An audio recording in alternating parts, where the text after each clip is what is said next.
How's everyone doing? Lower the music a little bit. Alright. Alright, how's everyone? Tonight I'm not playing game, I'm not doing whatsoever. I'm just wanting to just sit down, relax, don't think too much, I guess, along the line. I mean, like, let's just say that I'm trying to look for random stuff to discuss about for more of my next random chat series video. I mean, like, I've been talking, I mean, like, in case anyone want to know, right, I am Ame Gakita, the person who talk about random stuff for random topic or random out of nowhere for my random chat series. And for some reason I've been talking about VTuber stuff a lot lately, that my algorithm seems to mistaken me for a VTuber news outlet in a way though, which I'm not sure, is it considered a good thing or is it considered a bad thing though. If it helps to improve my YouTube channel, I think that's a good thing. But then again, I feel like I'm a person who prefer to talk about random stuff all the time. I mean, like, it doesn't need to be VTuber drama. It's just that every time when I actually feel like whenever I talk about VTuber situation, I feel like I've been talking a lot lately though. I mean, like, am I glad there is non-stop VTuber stuff to be taught on a daily basis? Maybe yes, maybe no, maybe I don't know.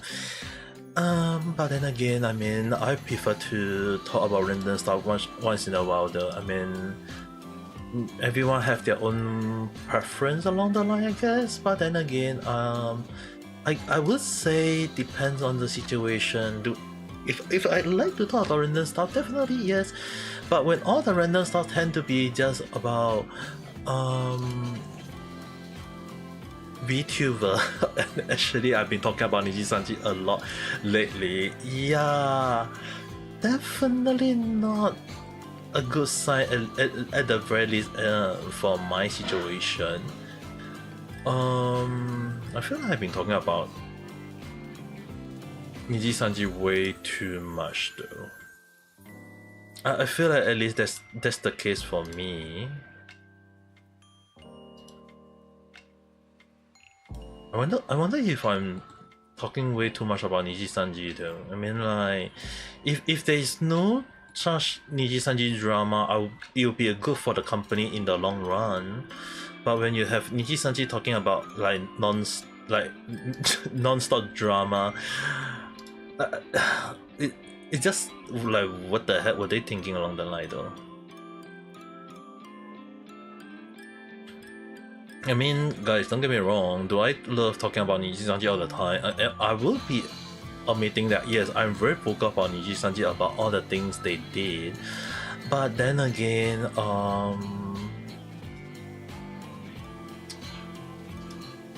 for me to be like very vocal about Niji-sanji every single time, it is gonna make me feel like, why am I mean, I'll be admitting that I'm stepping into the obsession of Niji-sanji situation though. Hello there, how's your day?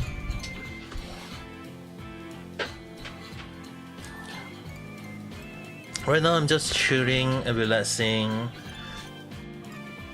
and hopeful and searching up stuff to talk about for my random chat series. I mean, like, I've been talking about VTuber stuff, especially Niji-sanji drama, a lot, to the point that I feel like I need to search out on different topic to talk about. Maybe like, let's say Japan's situation or Japan news. Even though I'm not living in Japan, but at least I think I can give a few take about Japan stuff along the line. But dude, I feel like I've been talking about Niji-sanji a lot lately though. I actually kind of neglect talking about other stuff, Japan stuff or other stuff that is totally random, that is out of nowhere, and I feel like I should bring it up along the line.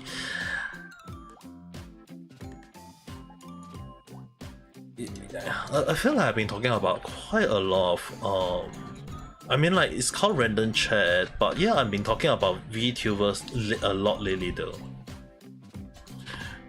Richie-san, hello there. How's your day? Right now I'm just sitting down and relaxing, like literally just searching up, doing nothing but kind of like searching out online, to see what kind of topic I can look up for the next random chat along the line. Let me see whether I can show this on YouTube or not. Chrome. Actually show on YouTube.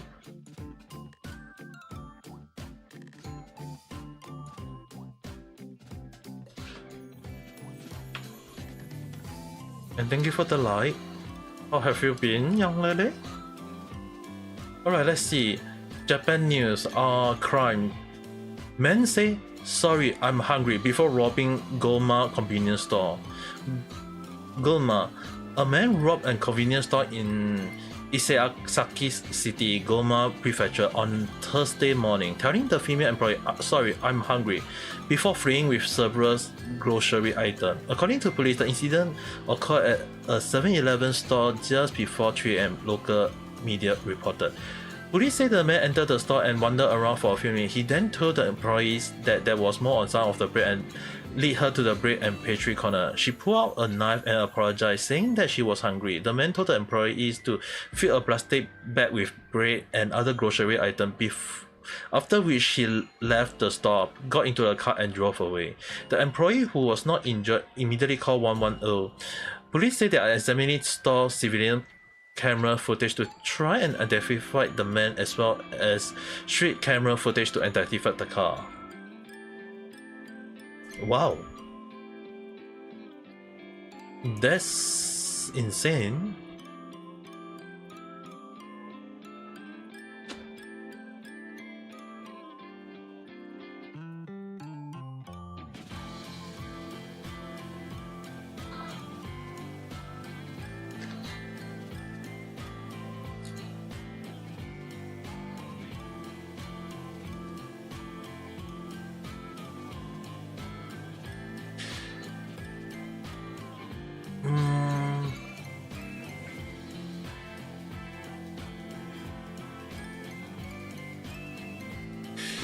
If someone is generally starving and homeless, stealing a bit of bread, if there is no welfare service available, can be forgiven.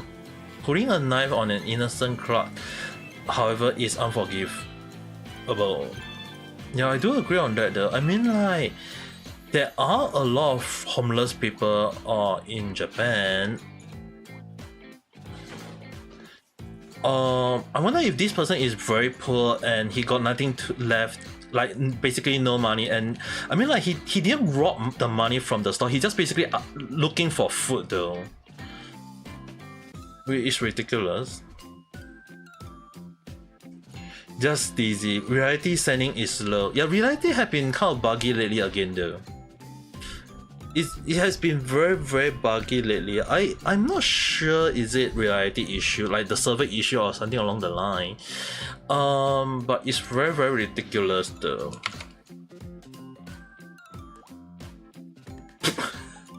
Oh god. Crime, Japan. School vice principal arrested for allegedly groping woman on train. Police on Abikoshiba Prefecture had arrested a 45-year-old man on suspicion of sexually molesting a woman on a train in January.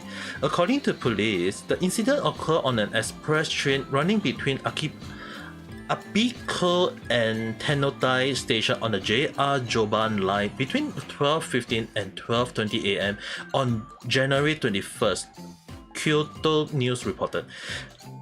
Police say that Kenichi Kimura, vice principal of a public elementary school in Narita City, Shiba Prefecture, is accused of groping the butt of a woman from Ibaraki Prefecture. Kimura got off the train at Tenotai Station. The woman filed a complaint at the police station the next day.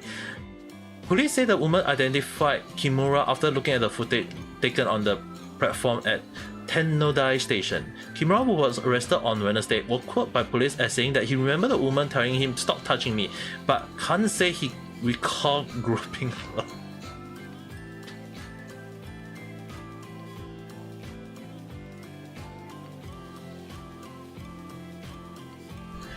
Yeah, I do feel like at least the woman report the case,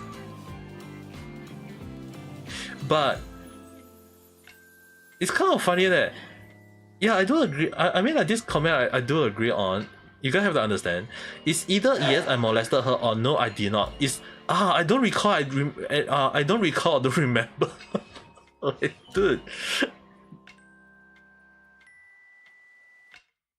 stop touching me. Oh, I don't recall that though. Like, what the hell?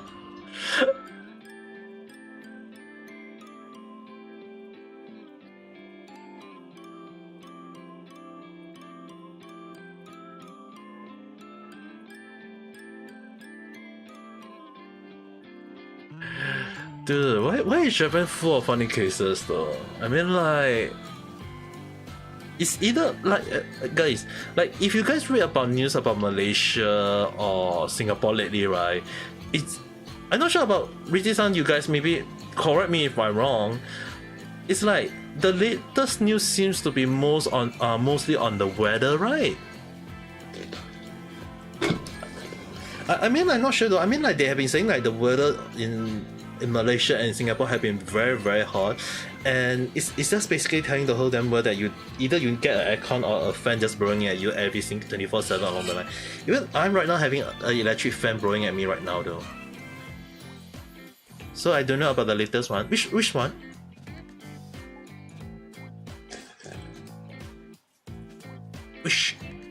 Which news? Is that something that I'm not aware of? I mean, like, you have to understand, I've been searching and I've been doing research on Vtuber news lately, and I'm not even a Vtuber. I'm not even a Vtuber news outlet, and yet I've been reporting about Vtuber stuff a lot lately though. If there's a new topic that I can talk about, I will search it up and I will do a talk about it on a random chat though. At least, right, it will be a random chat for a reason, not a random chat for Vtuber stuff. I feel like I've been talking about Vtuber stuff lately though. I mean, like, last week alone, it's already 5 out of 7 random chat. 5 of them is all Niji Sanji. I'm like, yup, babe. The latest one more about arrest and a little political short story. So can I clarify, is that a corrupted political person got arrested?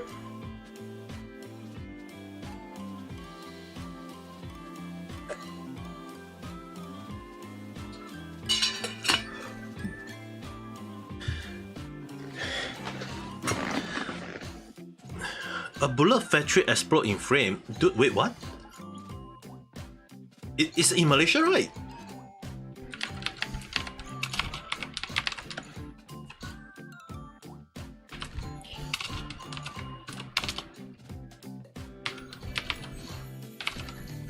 Bullet factory. Is it in the news?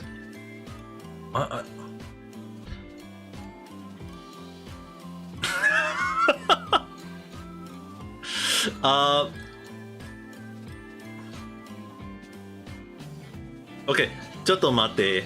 I read Malaysia Bullet Factory. Do you know what Yahoo News Singapore put up number 1?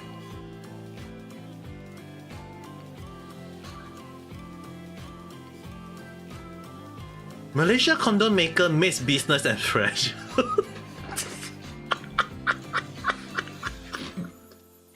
Hey, if you need proof, go to my YouTube channel and take a look at yourself. It's not my fault, right? 私悪くないんですよ. Like, seriously, I mean, like, they purposely put it this way though. I'm not the one.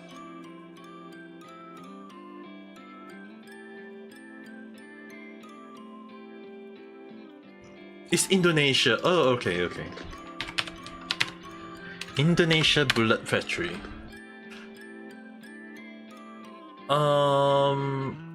Latest one.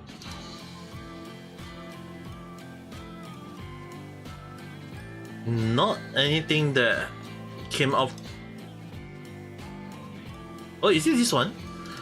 Firefighter tackle massive blade and Indonesia ammunition store. Alright, let's take a look. Let me see whether I can upload it bigger on YouTube for you guys to check it out. So it happened in Boga, Indonesia, March 30. Indonesian firefighter were battering to put out a massive fire that broke out on a Saturday at a military ammunition depot just outside the capital, causing a series of explosions and sending flame and smoke into the night sky. Hey dude, it's freaking ammunition, okay? That's gunpowder though.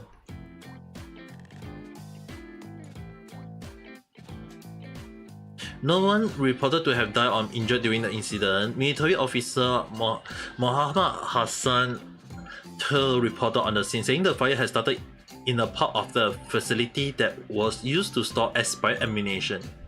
Ah, if it's expired ammunition, then they should have set it off though. I mean, like, you don't freaking keep expired ammunition for a reason though, because it will go off if you don't set it off. We checked the location parameter, there is no fatality. The expired ammunition contain chemical that can be unstable. There has been some friction that caused the spark. Yep, that's why, like, when the ammunition got expired date, right, it's better you set them off, like, safely set them off though. If not, it will just become a whole damn fire though. I think they never really think about, like, the reason why it's called expired ammunition. Oh, a latest one. About the old case, the police ran over a kid cause the police didn't stand the ramp from the motorcycle. I mean, like, Malaysia. I mean, like, I'm actually kind of surprised about that kind of news though. But the one thing is, right, for ammunition, right,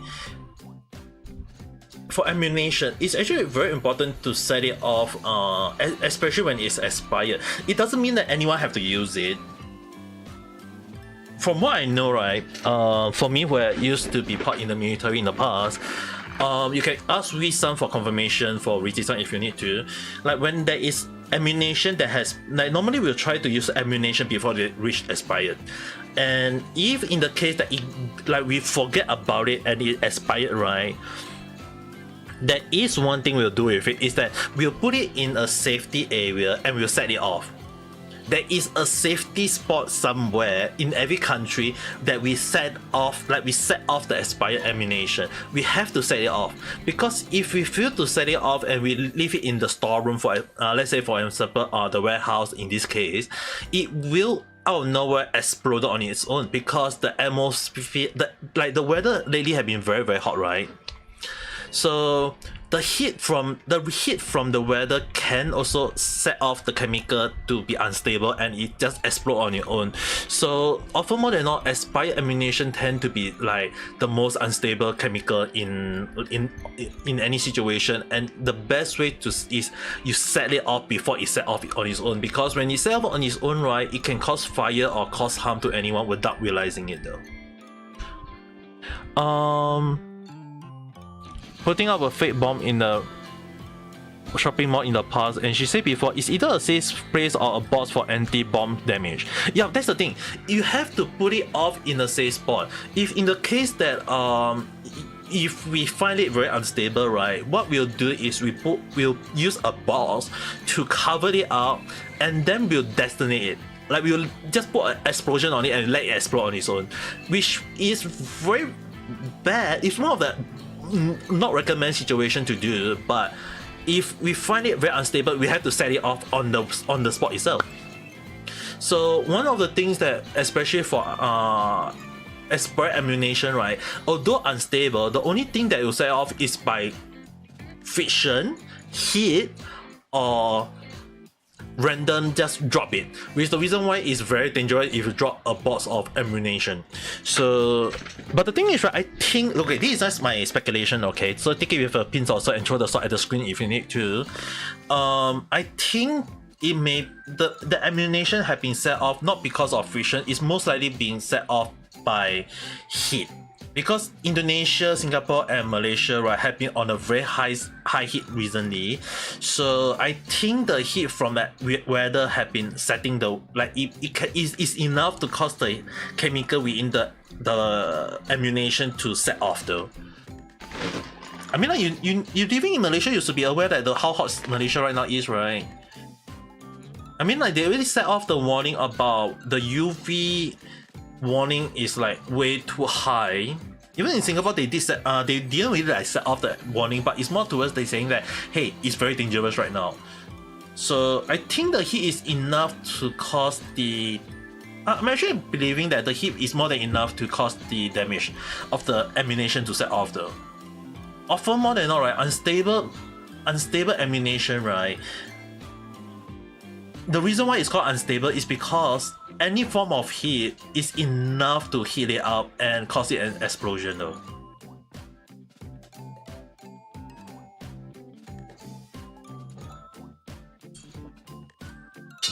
If it's, I mean, like, if it's at a stable situation, right, the temperature, it can last at a higher temperature, but if it's not, it will even a small heat itself is just enough to set it off though. So I'm thinking it's very likely due to the heat in the weather lately. I mean, like, it's been very, very hot even for me. I've actually been suffering from a little bit of heat stroke myself though.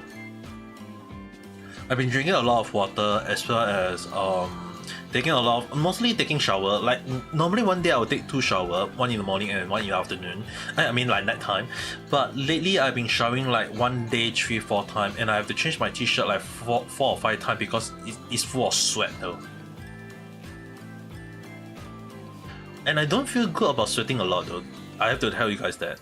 I mean, like, if you think about it, right, it's freaking hot. But then again, do I like sweating? No! It's ridiculous hot. Why want to sweat every single time?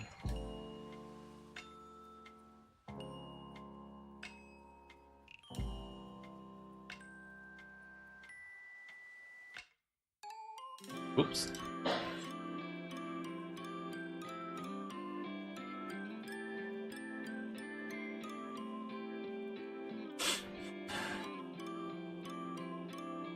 "52-year-old man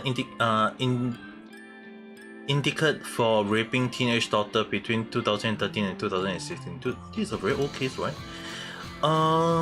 Is Risa having issue with the internet with the reality at the moment, or has she been have you been kicked out along the line? Alright, while waiting, let's see. Toyama. The Toyama District Public Prosecutor Office had indicated a 52-year-old man for allegedly raping his teenage daughter at their home at Kurobe City between 2013 and 2016. According to the indictment, Koji Daimon sexually abused his daughter Hiro Fukuyama at least 8 times while her mother was away. Starting around the summer of her second year of junior high school, local media reported. Diamond was arrested earlier this month and indicted on Tuesday. The defendant had remained silent during the police investigation, prosecutors say. At a press conference on Tuesday, Riho, now 24 years old, discussed an audio and said that, "I feel like the hand of the crowd are finally starting to move little by little." She hoped that by going public, it might help others who have been sexually assaulted to come forward. Speaking about her father, she said, "I saw no remorse from him and I feel like I was betrayed. Blood ties are never broken, so it can be painful in a situation like this. Now that I come this far, I want him to be prosecuted and for him to face out to the seriousness of his crime." Damn. Testing, yes. Finally, you're back.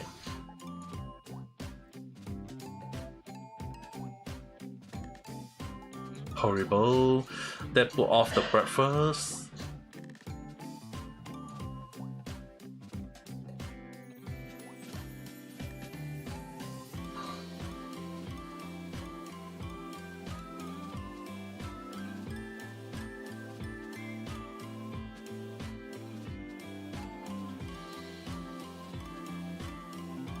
The victim has given her express consent to be named as she wanted to remove the stigma from victim.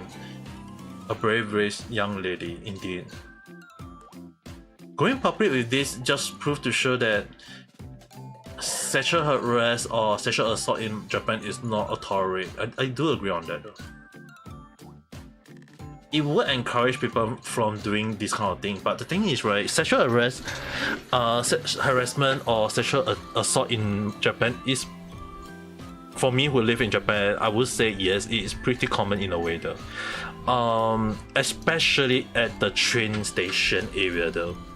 I had seen a case about one man just out close stand behind a girl and trying to like touch his own private part or trying to touch the lady along the line, and it's like, what the heck, in front of everyone? Are you crazy along the line? But then again,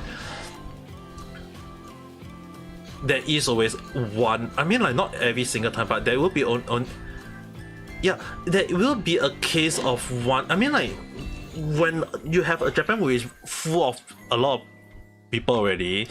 I mean, like if we say that there is pervert in Japan, I mean, like that I won't deny that there are a lot of pervert, but it's not like they will go along and touch other people or harass people or molest people in the public. They will just go home and masturbate along the line.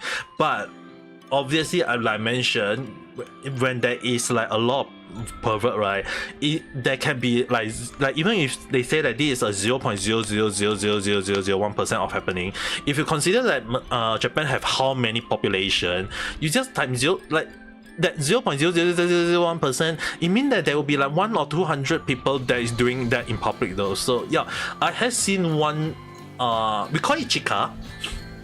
They are actually seriously people who is going around touching people, and I seen it one up close. I thought it was just something that you won't see on a daily basis, but imagine that when you are on the train station and you see one up close yourself, is like, what?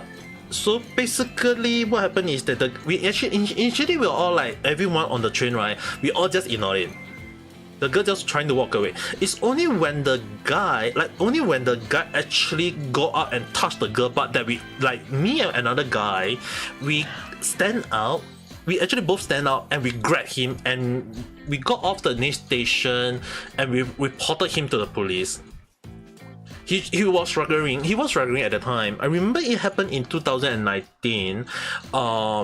Before the pandemic period, it was in the summer period, if I recall correctly. It was like, I can't recall, is it July or August? I remember it was definitely summer because I was wearing t-shirt and long pants only. So if I only wearing t-shirt, it's mostly because the weather is very hot and I just want to wear something simple. That is the thing I can recall. But if you have to understand one thing is that when you normally we are not supposed to touch him. But when he went out and touched the girl butt, right, that is when me and another guy, we just decided to grab him and we just give it to the train. We can't report it because I was kind of on the stronger side, so I was grabbing him and he was struggling a lot, so I just sit on him. Well, like I was grabbing his hand and he was lying on his, like he was lying belly first, and I grabbed him from the back and I was sitting on him, and I tell I asked, because I say 日本あまりわかりませんからあなた様は警察呼んでいいんですか? It's like basically what I'm saying is like, I'm not very good in Japanese, but is it possible that for you to call the police along the line? And they called the station staff. Someone called, I can't recall, is he the one or someone else called the station staff, and we also got the police involved. I was glad that the other person was able to vouch for me while I was vouching simple Japanese, because at the time my Japanese wasn't that good yet, so I was speaking like broken Japanese along the line. So initially we were supposed to go to the station to report, but then again, because the person vouched for me, the other Japanese person vouched for me, and quite a few people also say that I was grabbing him and trying for him to prevent him from running, so I didn't need to go anywhere to report. I just give my Zairyu card. They just signed it off and then we just went off. The only thing I know is that they say that my statement was enough to verify that he's a pervert, because there's quite a lot of witness at the time, and I just only say that I'm the person who helped to, one of the two person to help and grab and catch him along the line. So that was a thing that happened in the past. But then again, having this kind of pervert in public, right? I mean, like, it's very common in a way though. I mean, like in Singapore, they really say that if you molest anyone, it's instantly sent to the horny jail. But in Japan, right, it's a little bit different. It's because you need to like have proof that they are doing it, and the reason why we all didn't like stand out and stop the person from like doing it is that we all have to wait for evidence of him doing it. So when he went and touched the person butt, that is only when we can add on it though. If he did not, like, if he actually only just touching himself, right, it's not wrong though. I know it's ridiculous, but it's not wrong. It's just that it just looks stupid. The only thing is, right, it's only the moment when he touched and the females resist, that is only when we can add. If not, we can't add at all though. So it was actually kind of great that I was able to, I mean, like, because if let's say for example, if he did not touch the girl and he just harassing the girl only, and I stop him, that is when I can be sued, or I can be considered the person in the wrong, because it means that I'm assaulting him, which is very ridiculous. So the only time when I can add is the same as the other Japanese person, is that we only add only when he freaking touched the butt. It's really stupid though. I learned a lot of Japanese law while I was living in Japan. So the thing is, right, when you learn about this kind of things, that the only thing you can add is only when the girl receives, when the pervert touches when the pervert touched the butt or any part of the girl, that is only when we can add though. If not, we can't even add at all. It's very, very stupid though. So imagine if, so the funny thing is, right, imagine if the person is holding a knife. If the person holding the knife, it can cause the fear on the other person. Like earlier, the 7-11 case, if the person hold a knife in front of the girl and didn't stab the girl, there's nothing wrong. It's just basically that he's doing threatening. He's not considered hurting the woman at all. And threatening a person is actually, although a crime, is not like, even if he got caught, he won't like get heavy punishment for it though. He won't get heavy punishment. You just maybe have to pay a fine, or maybe a few weeks in jail. That's all. But if he's stabbed, that's a different story, because that will be considered attempted murder. And if the person died, that will be considered first-degree murder. So law can be very stupid, but that's how it works though.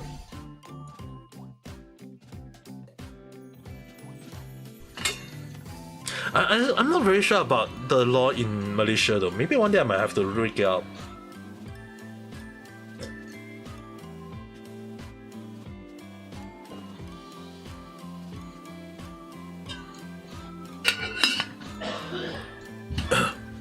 And dude, my dad had been coughing like, I feel like my dad is like being immune to all the cough syrup though.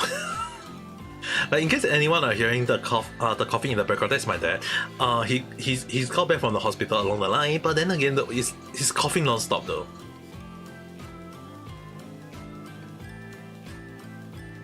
Oh my god!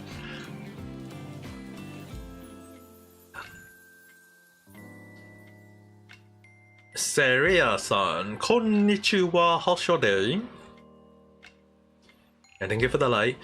Oh my god, this is a very interesting news. I'm used to play a lot of Yu-Gi-Oh, so you guys might want to listen to this. Crime. Tokyo police arrested 2 men for theft of 4.98 million Japanese yen worth of Yu-Gi-Oh card. Tokyo. Shortly before 5 o'clock on the evening on March 13, a man in his 20s walked into Fukufuku, a collectible trading card shop in Kyoto Otaku district of Akihabara. After looking over the ware, he asked the staff if he could have one of the cards removed from the showcase so that he could inspect it more closely. The staff obliged his request and handed him the Blue-Eye White Dragon. This was a rare and valuable version of the classic Yu-Gi-Oh! Monster card, which Fuku was selling for 4.98 million yen. Rather than paying the full price of trying to hustle the store down, though, the man grabbed the card and ran off. Once outside the store, he hopped onto the car that had been waiting about 100 meters down the road, which then drove away with the thief and stolen Blue-Eye White Dragon. Wow. Of almost 5 million yen worth of Blue-Eye White Dragon, one card only, okay? Guys, this is just proving that how rare Yu-Gi-Oh! Card is in Japan though. Not so rare in other countries, but very rare in Japan.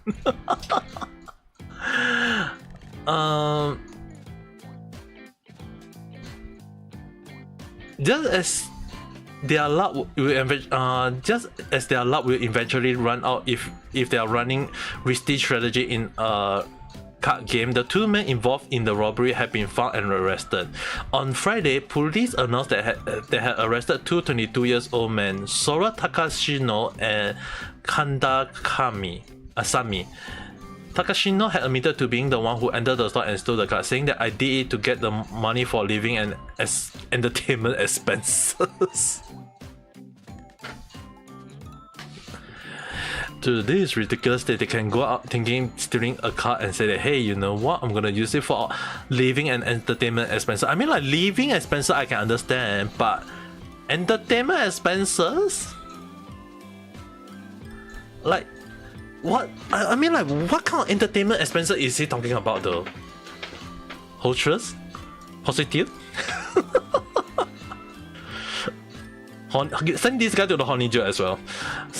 Sami Windmill had only admitted to driving the car, but said that I didn't think that Takashino had stolen anything, and would apparently like investigator to believe that he's just that chill that he see an acquaintance running down the street who then jumped into the car. He didn't have any question about what they're up to.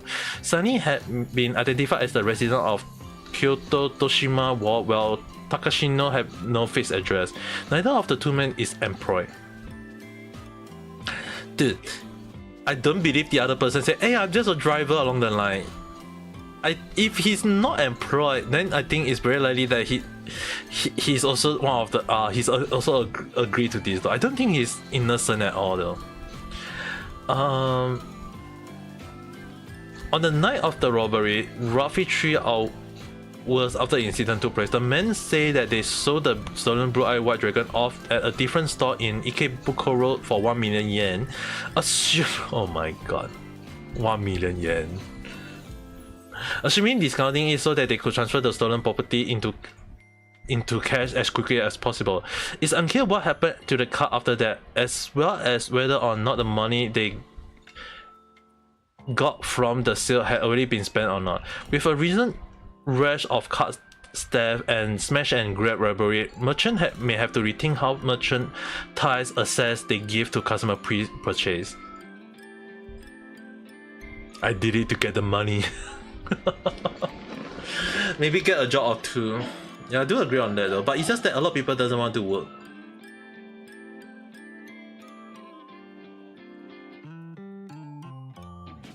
I mean, like, you guys have to understand one thing. Stealing Yu-Gi-Oh! Card that worth $5 million and then you exchange it for only $1 million because you want to sell the good as far as possible and then use the money for entertainment purpose. Like, they are not employed. One of them don't even have an address.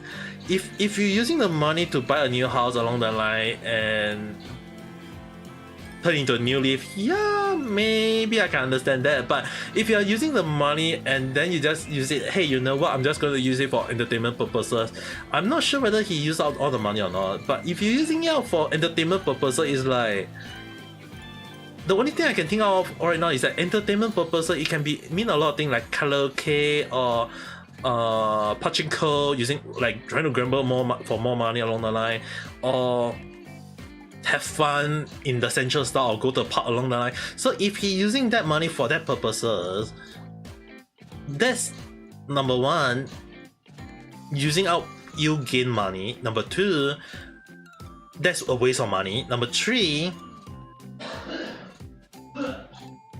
you guys have to forgive my dad for that. It's like he doesn't even care about the way he's coughing, like he always cough that much.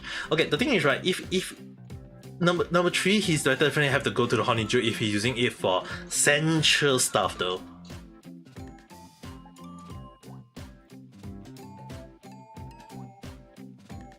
Like seriously, like why would he actually use AR for that purpose also? It's number one ridiculous, at least in my eyes, but I guess there are some people who use money for that situation.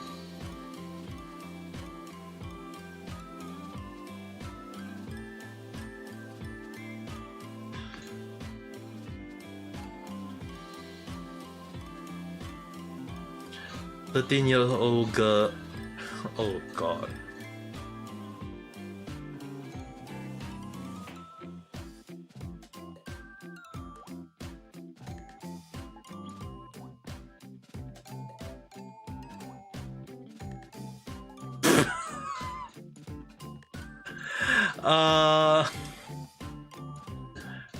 Guys, this is ridiculous news though.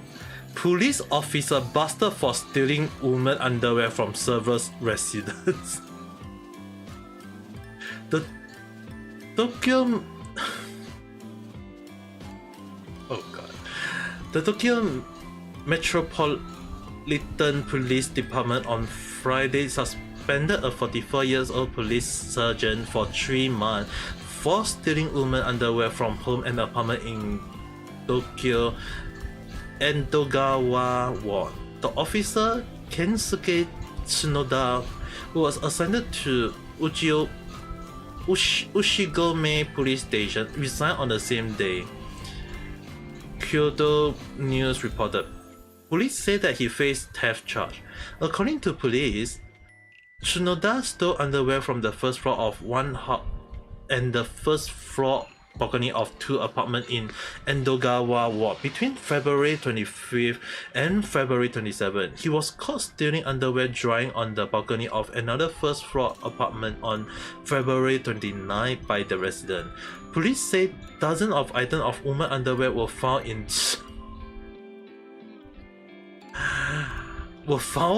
Tsunoda's locker at the police station.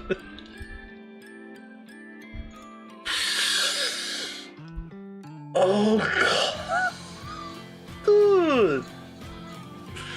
Of all things you can leave your stolen underwear, you leave it literally at the police station.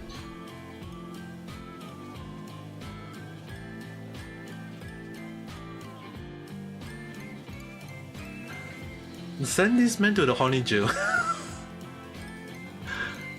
Police say that Tsunoda admitted to the allegation and said that he had been stealing women's underwear for some time because it turned him on. Oh god. A spokesperson for the police department said his behavior was unbecoming of a police officer and will strive to prevent this sort of incident from happening again. Yeah, you guys can see it on YouTube though. But dude, I mean like, okay, Richie-san, can I say it in a way that when we say that there is corrupted Malaysia police, I'm not saying every Malaysia police are corrupted. I'm saying that there may be some corrupted police in Malaysia, but I don't think anyone will go to the point of like steal underwear and then put it in their freaking locker in the police station, right? It's like leaving the evidence at somewhere that you won't expect though. I mean like if you leave it at home I can understand, but if you leave it at the police station, it's like, what happened if one of your colleagues open out your locker and check it out and you're like, what the hell are there so many women underwear?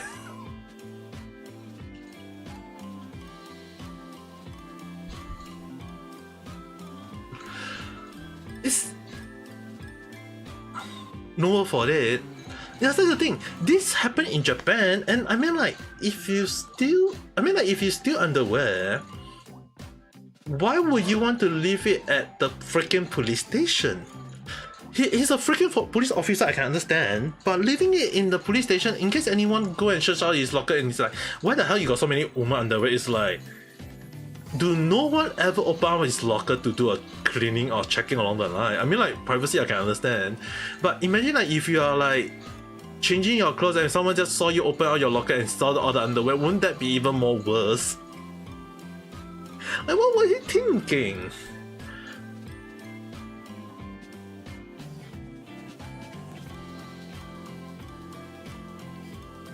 He actually brought the evidence inside the police station.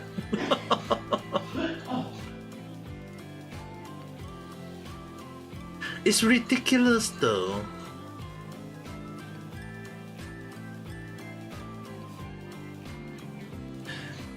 Also, by the way, if just bear with the cough and my in the background, because the one thing I would just say, right, for my dad situation,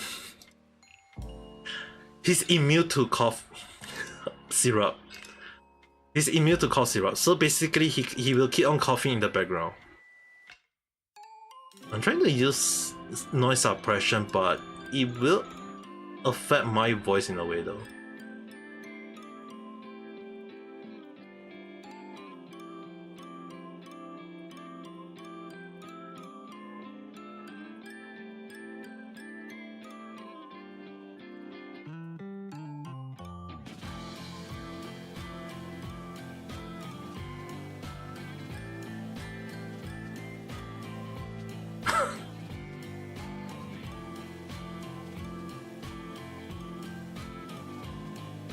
Seriously? Happened in Kyoto City? Boys posing as girls online arrested for assaulting, robbing university student after luring him on a fake date.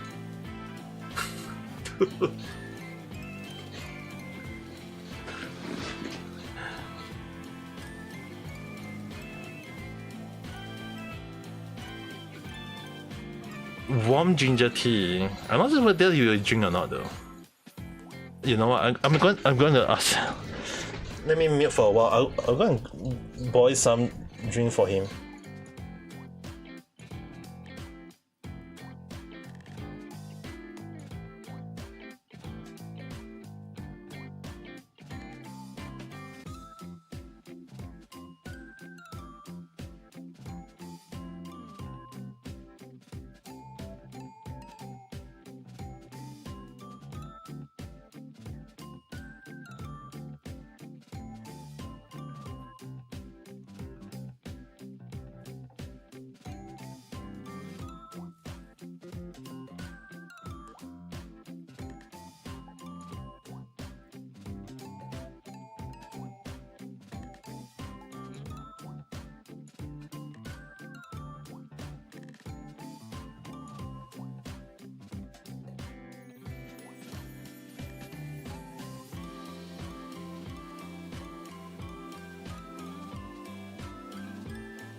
Alright, I'm back.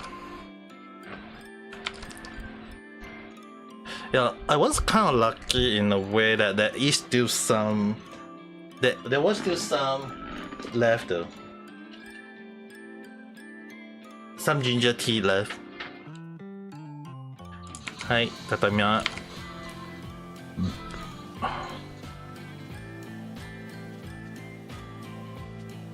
Okay, what is up with kids young nowadays though?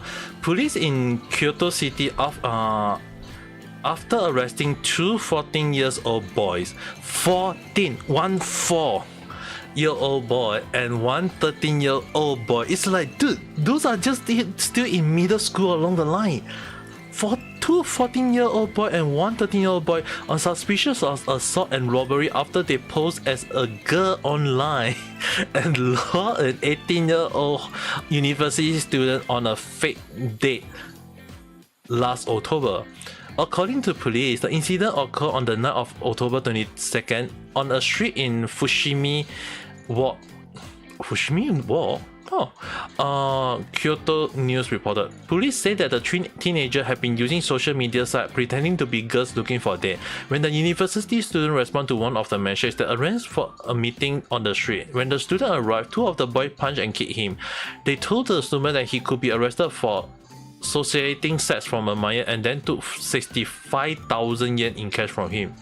Dude, that's basically blackmail. How is a freaking 14 years old, like two freaking 14 years old boy and the 13 years old boy able to do such a thing? I'm not sure that my dad, the tea is too hot, so we have to let my dad drink and see how it goes. If he stops coughing, that means that, yeah, I might have to go and buy more ginger tea though.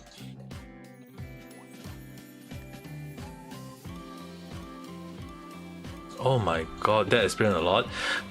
Public broadcaster HMK quote police as saying that the boy were part of a gang of at least 8 minors who was at the scene at the time. They believe the teen had been targeting men on social media sites and extorting money from them by pretending to be girls and then threatening to reveal to the victim friend and family that they were dating underage girl. Wow. There's no, because personally I don't think I don't believe a 14 years old or 13 years old were able to come up with such a ridiculous idea and even extorting money of 65,000 yen though. If this is a gang, that I can understand that it's a mastermind. As long as they if they reveal who is the mastermind, then I think better arrest the mastermind, because that person maybe it's basically extorting young boys to do his bidding though. Like, this is ridiculous though.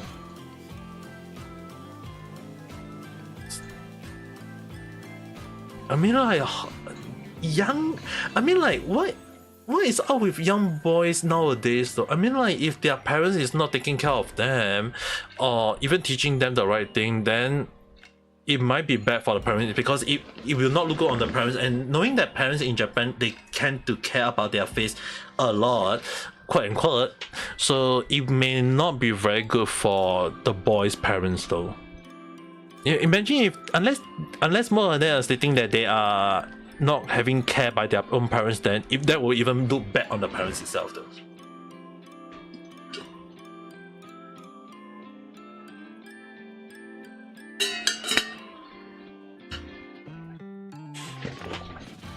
Hi.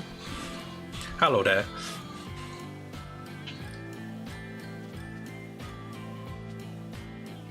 But dude, what is up?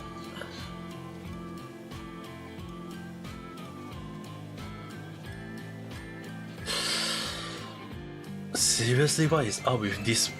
What is up with people nowadays in Japan though? You don't need...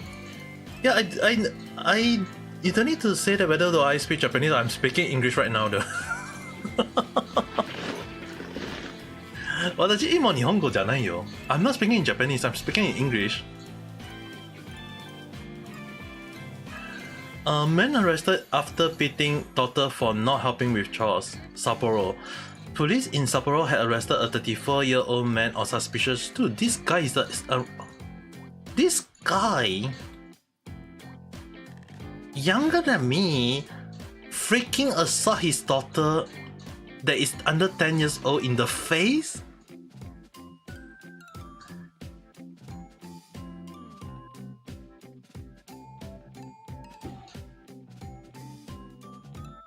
The drunk Russian in the chat. Well, as long as you don't be drunk right now, that will be fine. Dude, how can a person say my daughter isn't helping with the house chores, so I got angry and hit her? Dude, I'm not saying that you should not teach your I'm not saying that he can't get angry. At least teach your daughter how to do the house chores a little bit. I mean, the daughter may not be sure how to do the house chores in the first place.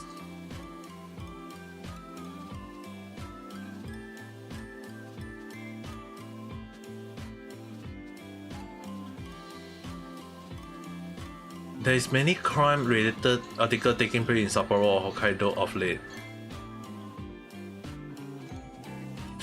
I'm not sure about is it Sapporo only though. I mean, like a lot of cases happening in Sapporo or Hokkaido. Yeah, that doesn't mean that there is no cases happening in other part of Japan.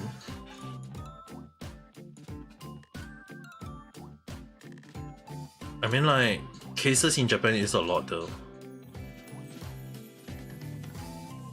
Woman arrested for stealing customer pouch with 790,000 yen in the Japan in it at a supermarket. Hokkaido. Seriously, what is up with Hokkaido? Police in Kitami, Hokkaido Prefecture had arrested a 53-year-old unemployed woman on suspicion of stealing a pouch containing about 792,000 yen in cash left behind by a customer at a supermarket. The theft occurred at around 10:30 a.m. at January 14, Hokkaido Broadcasting Corp reported. Police identified the woman from the store's security camera footage and arrested her on Monday. Police did not say where the customer left the pouch or how the woman obtained it. Police said the woman had admitted to allegation. Unemployed woman? Is it because she is unemployed, that's why she's stealing? Or is she something along the line of housewife? But if they use the word unemployed, then that would mean that she is not working and she's in need of cash along the line?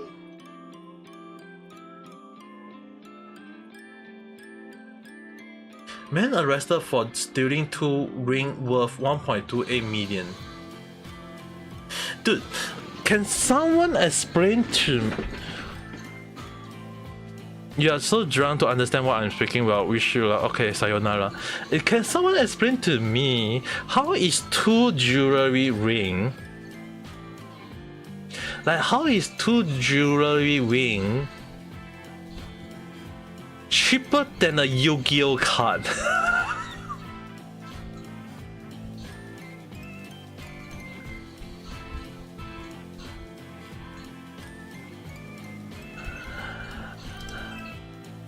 Like, one blue-eye white dragon worth almost 5 million yen, and it's one Yu-Gi-Oh card is worth more than a jewelry ring.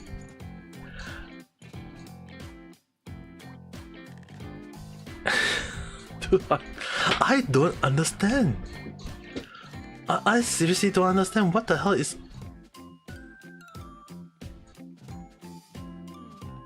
I needed money, so I steal the ring and I thought I could sell them.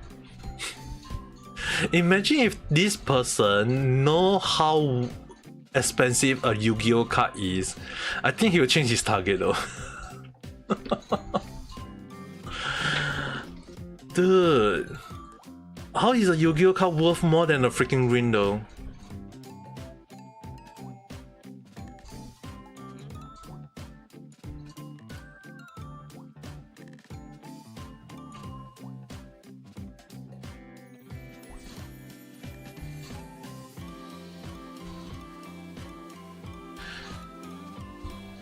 I think my dad is not coughing, it should be fine. Maybe the ginger tea did help? I don't know.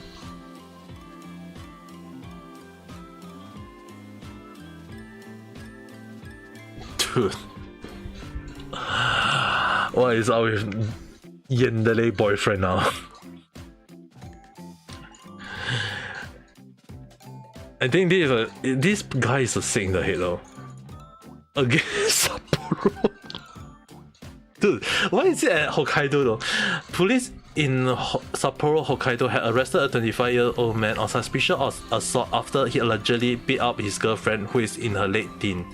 According to police, the suspect, who is a construction worker, assaulted his girlfriend by punching her in the face at their home in Shiroichi Ward at around 8:05 a.m. at January 23rd. Kyoto News reported. The victim sustained minor injury, including bruises to her face. The suspect called police several hours after the incident and asked if his girlfriend had contacted him because she was missing. Later that day, the teenage returned home and was questioned by the police, but her boyfriend was nowhere to be found. He turned himself in at the police station on Tuesday. Police say that it was the third time he had been arrested for assaulting his girlfriend. But, dude, send him to jail though. Send him to jail. This guy need to send to the jail 3 times already though. Okay, my dad is coughing. my dad is coughing right now, so maybe not as helpful as I think it is, I think.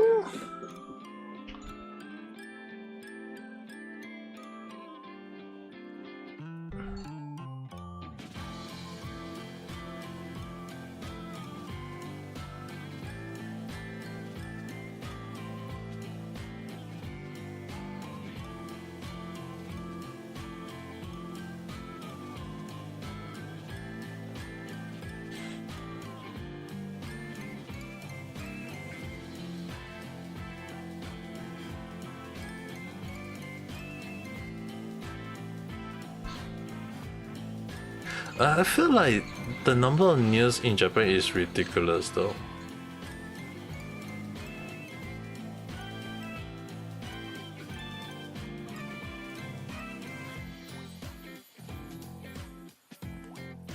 AFK Journey. Is anyone playing the game called AFK Journey?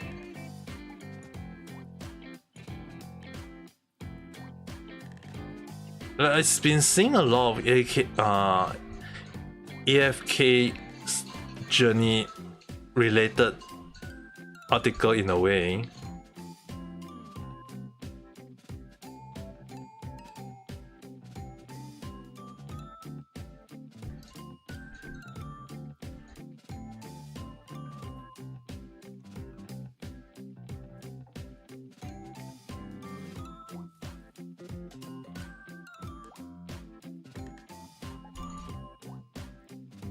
Yes, why? I've seen a lot of people playing it. I'm not even sure is it a good game or not though. A lot of people have been talking about it. Is it a good game? That's the thing. I mean, like, it was released last year.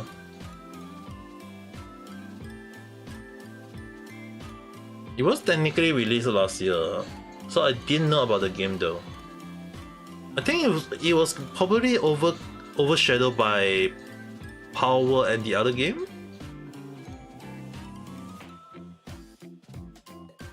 I'm not sure though. It's a new game, but it was released last year. Even though it was released last year?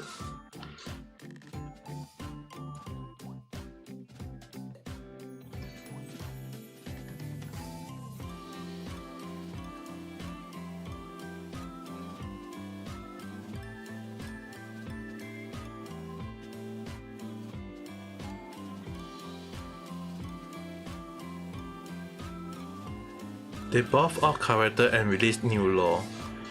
Oh, is that the reason why people start playing the game?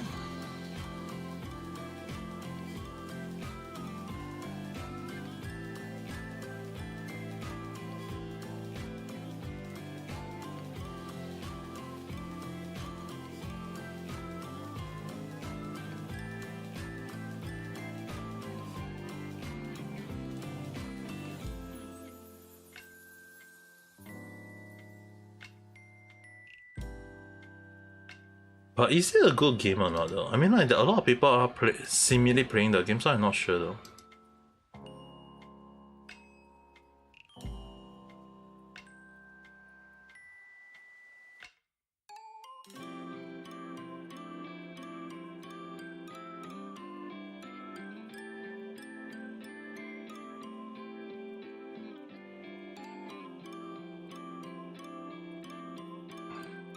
Window. Dude, you can be play on window?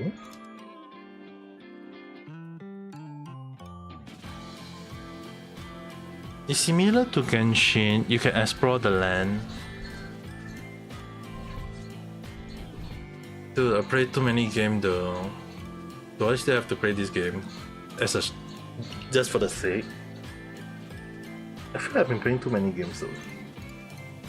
Like Genshin and Honkai Star Rail alone itself, it take up most of the time already in a way though. I was thinking along fighting is on autoplay. Similar to Honkai Star Rail in a way?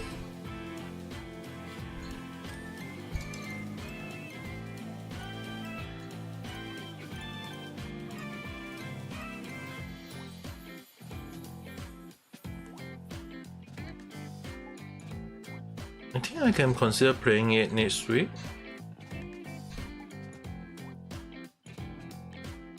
Yeah, I think I can consider playing it next week then. But are you playing it right now?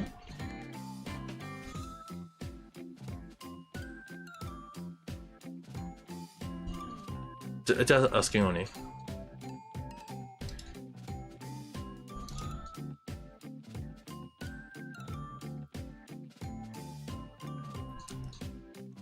If you, I mean, like if you're aware of it, I mean, like I can give you a try.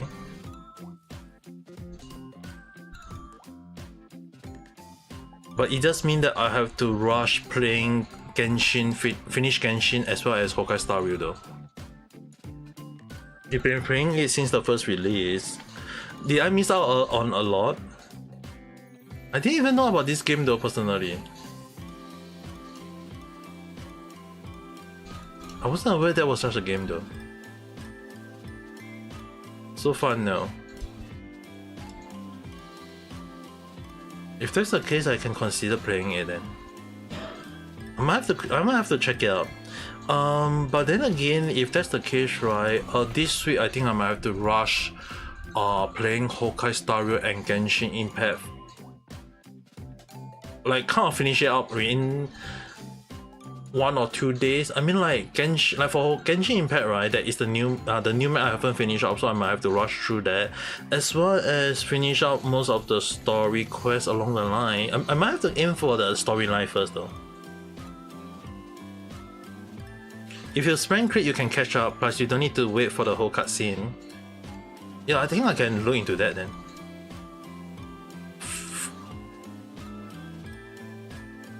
If AFK journey is interesting, I can consider playing it though. But next week, yeah, I might have to complete Genshin and Honkai Star Rail first.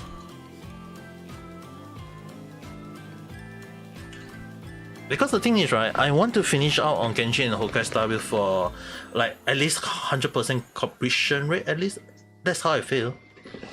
There's a lot of things I have to consider though. I mean like there's a lot. I mean, like I've been doing a lot of random chat topics. It's basically for some reason I have been on YouTube about Vtuber, and I really wish like one day I can stop talking about Vtuber though.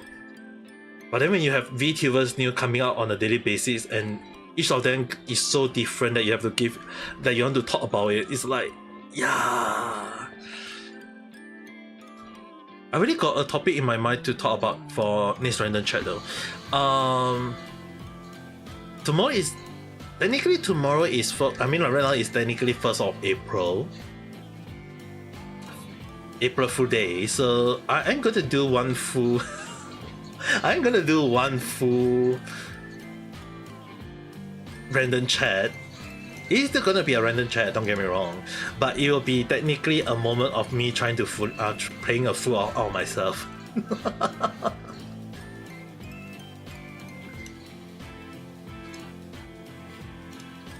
I might have to record maybe 2 or 3 videos in one go tomorrow, so that at least I can get more time to play Genshin and Honkai Star Rail. It's just that tomorrow I'm not sure though. Tomorrow I might end up taking 1 day rest. I might have to end up tomorrow getting 1 day rest. You guys have to understand one thing. The weather has not been very kind. It's been very hot, and because of that, if I'm not feeling well, I'm not be able to play games for long hours though. I am thinking of playing Genshin either on Tuesday, like the whole damn night, as well as Honkai Star Rail on Wednesday or Thursday, the whole damn night as well though. Like for Genshin itself, it's like there is a lot of things I want to complete it. At least that's how I feel. If I can stream early, I will definitely stream early. If I can't, I will still try to play as long as I can. There's so many things I need to plan out though. Like it's not very. I mean, like when even when I was going to play Monster Hunter, right? I'm not sure. Is it because the graphic is too good? I'm actually having difficulties playing Monster Hunter in a way because, how am I gonna say this? It's in a way because it's very hard to look at the good graphic in a way. I mean, don't get me wrong, at least I'm not lagging. Like every time when I play Monster Hunter, it's always due to graphic lag. But when you have no graphic lag and you are kind of like looking at the graphic and it's like, oh my god, that looks so damn good, and I'm not even caring about the whole damn thing. But then again, so far I play Genshin off stream. Honkai Star Rail, you guys saw me play. The graphic animation all looks so damn smooth. I'm worried about playing some of the game nowadays would be like once I go up I cannot go down.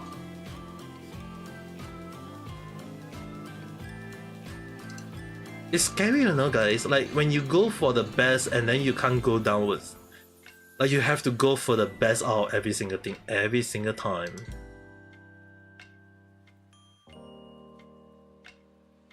I'm not sure. For AFK Journey, if Richie Sunset is good, I will play it. I will download the game. Actually, more like I already downloaded it already. I already downloaded it, but I've not touched it though. I want to stream playing it though.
Yeah, I just want to chill, sit down, relax.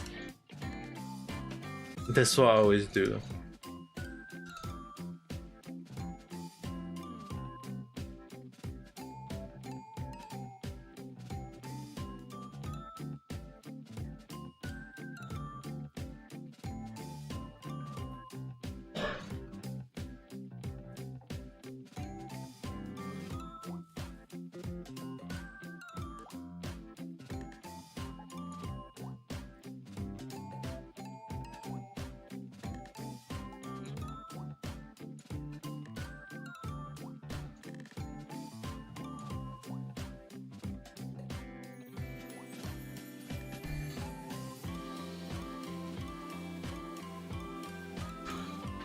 Be right back. You want to solo the whole...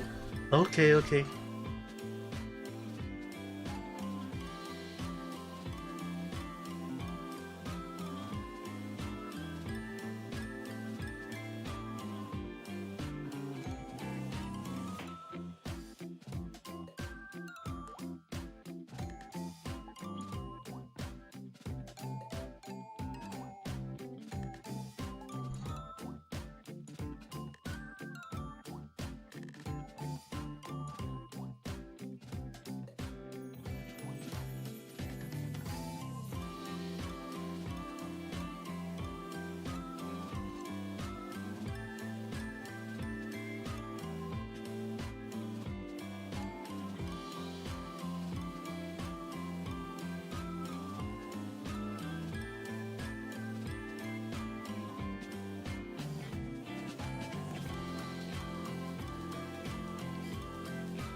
Emily-san, hello there.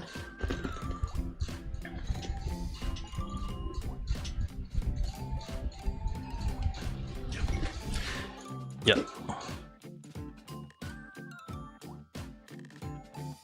Where's my rarity? Oh no, we're having an error though.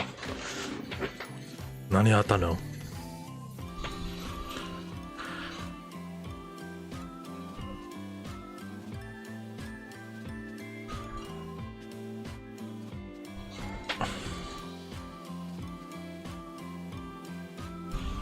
Why am I being kicked out of reality though?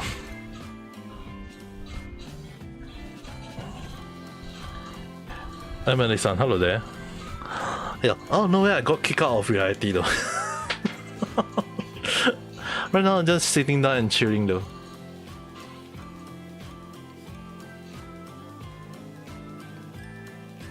Libertary, I'm not doing anything.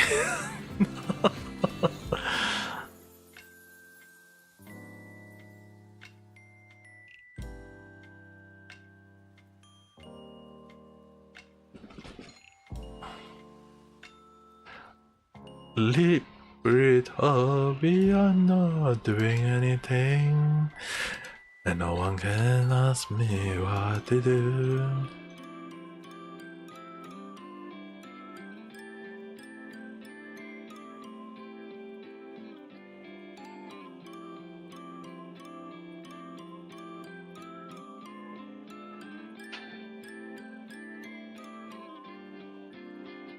Why is reality always having issue though?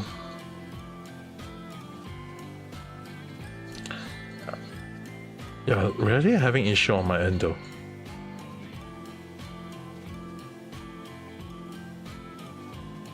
I wonder, is it telling me to stop streaming for the day? I wonder if I mean, like, there is a possibility that reality want me to stop streaming. I mean, like, it kicked me out and then it freeze on the second reload.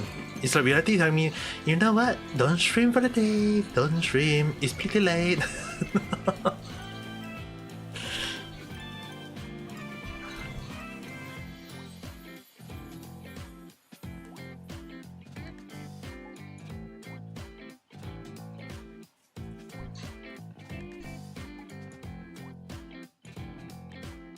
I'm not sure about that though.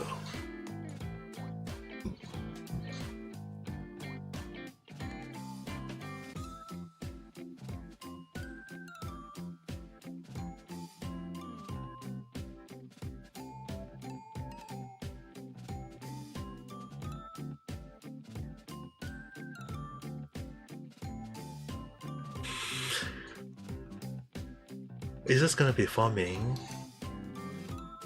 How about you go and sleep right now, young lady? I mean, like, it's already 1. It's already 1. You should be sleeping so that you can wake up early to go and eat your breakfast.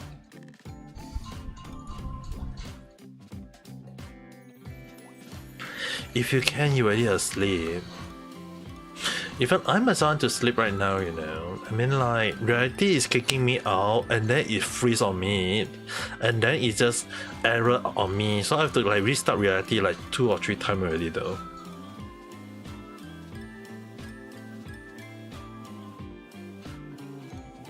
But then again, I might have to end the I mean, like, the thing is, right, reality on like the reality streaming platform is really like having buggy like for the past few days though. I don't know what happened. I found with, you know what, I might have to let my avatar freeze in with a face at the moment.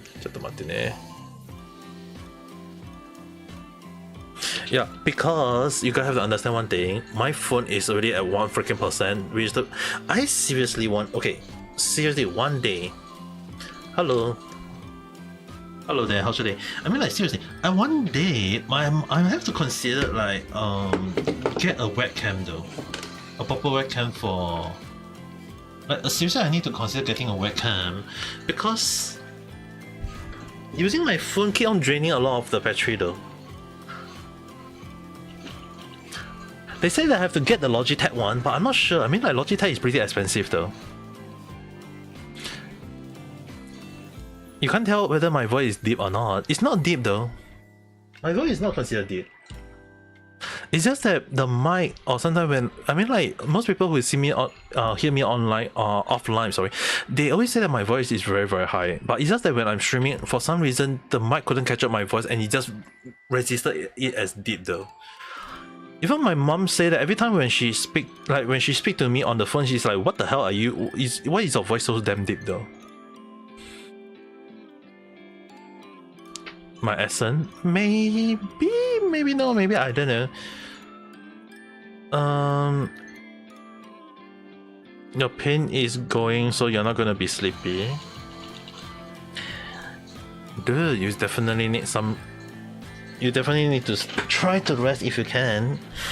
In case you're on YouTube or not, where I'm actually streaming both on reality as well as on YouTube at the same time. I'm streaming on both ends, so it's the reason why I'm replying to both ends.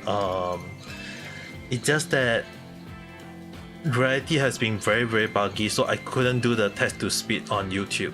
If not, most people on YouTube will be aware who I'm speaking to though.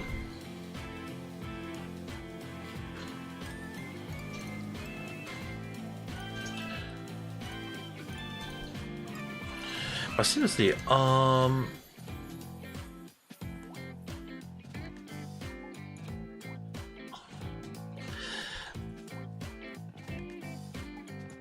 I mean, when it comes to webcam, right? I'm considering getting a webcam, but then again, I was like, the only webcam I have to pay, I have to get is a freaking Logitech, and I was like, the price is a little bit too high for me. I guess I'll have to stick with either a PNG, or maybe at times if I can use my phone, I'll use my phone. I mean, like, I'm not saying like Logitech is bad, it's just that when it's so freaking expensive, you'll be like, so I really be getting a Logitech webcam just for the sake of making my avatar move.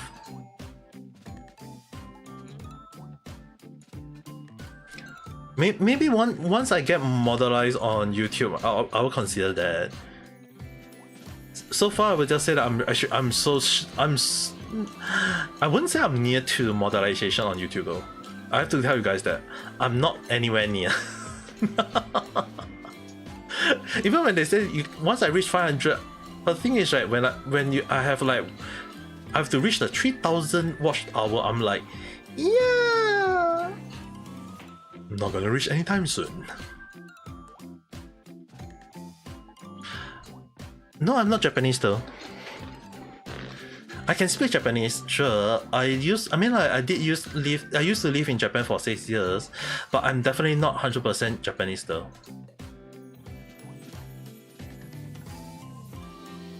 Just because I live in Japan for 6 years and speak Japanese for 6 years doesn't mean that doesn't mean that I'm Japanese. 日本語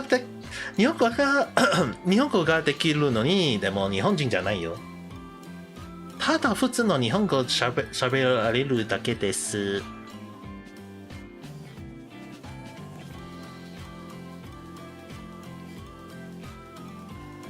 I mean, like, for me, I mean, like, when I went to Japan, was actually the last time I went to Japan. I mean, like, I was initially went to Japan to learn Japanese as well as to learn animation and manga.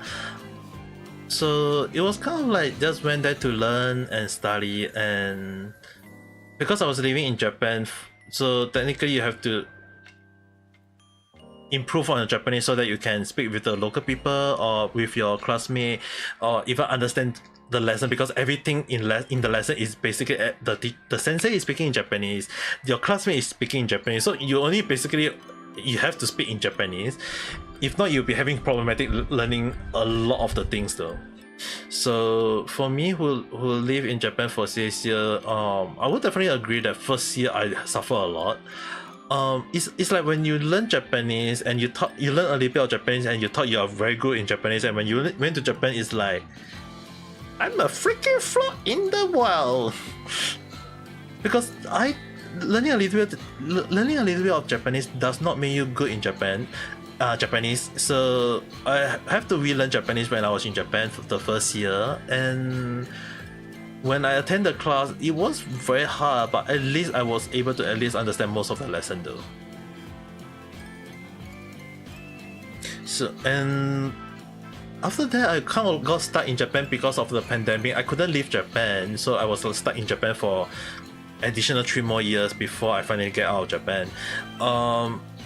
But I can say that 6 years in Japan, I see a fair share of stuff. I see a lot of stuff. I understand a lot of situations while living in Japan. I mean, like, one of the things I actually very surprised that I was able to up close see the growth of Vtuber industry in Japan though. Not just anime and manga, but as well as the Vtuber industry. I mean, like back then when it first started around, when I went to Japan, it was 2017. So at the time, VTuber was technically on the growing side. It wasn't like much, but there was definitely a small growth. It was really like when the pandemic, the COVID-19 got happening, that VTuber just kind of explode in a way though. How many days did it take me to learn Japanese? I wouldn't say days though. Definitely I wouldn't say day. Alexan, hello there, how's your day? I mean, like for me, it took me 2 to 3 years to perfect at least my Japanese in a way to be conversational. I still struggle with some Japanese words, don't get me wrong, but for me to able to at least having a normal conversation with my neighbor at the time, definitely 2-3 years, because you have to understand the vocabulary of Japanese as well as the grammar of Japanese. So when you like, even when you kind of like speed run, let's say even if you speed learning Japanese within 1 year, you still have to perfect the kanji. You still have to understand the grammar, how each of the word being used, how to pull up a sentence properly. Because even if you say that you learn a lot of Japanese but the thing is, right, learning everything in one shot and then putting it into practical use is a whole new different story. You can say you learn every single thing within 1 year, but whether you can perfect saying it within that same year is a whole new different story though. So for me, it took me around 3 years. I'm technically a very slow learner, so maybe some other people can learn it within 1 year, 2 years.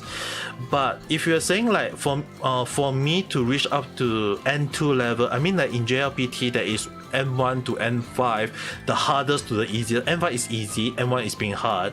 So for me to reach even up to N2 level, it took me around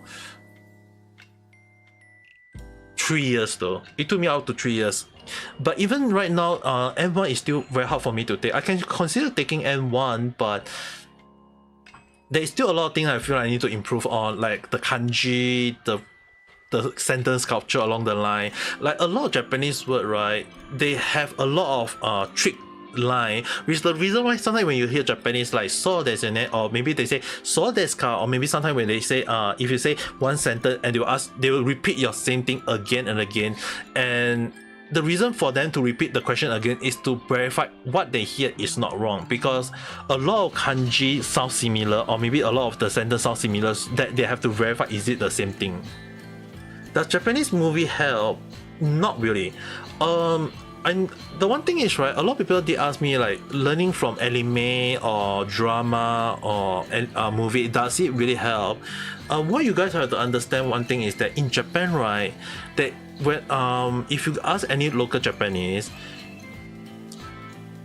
if you speak like those that is in the movie or in the anime or anything, the one thing is that there's no way you will be speaking like perfect Japanese.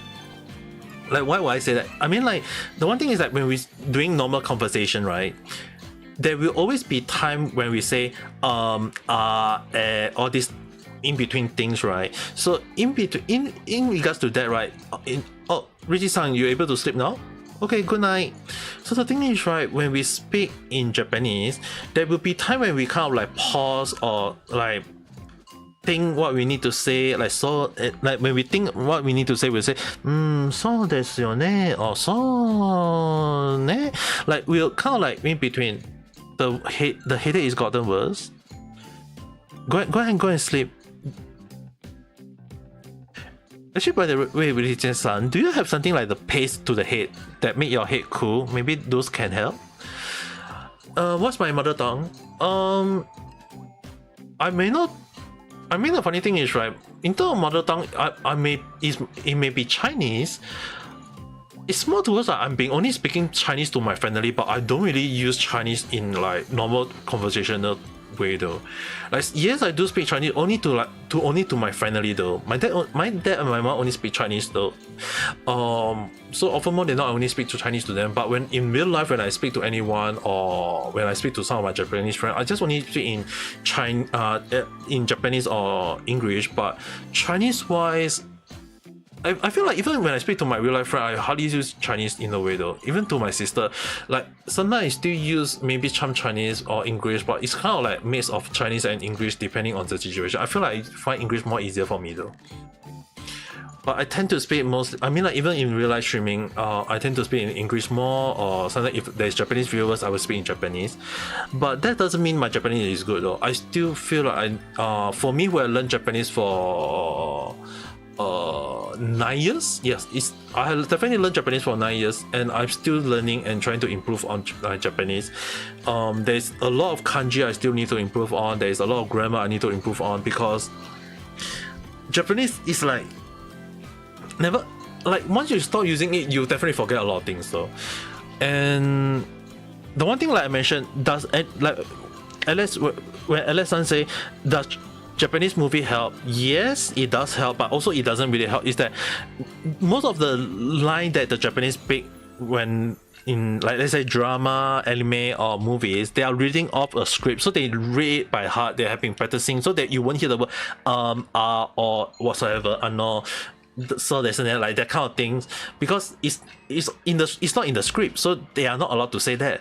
But in real life conversation, a lot of Japanese tend to say also like, there will be a lot of pause in between, and you don't really say along the line, like speak very fast or say something like no pause along the line. You will have pause in between.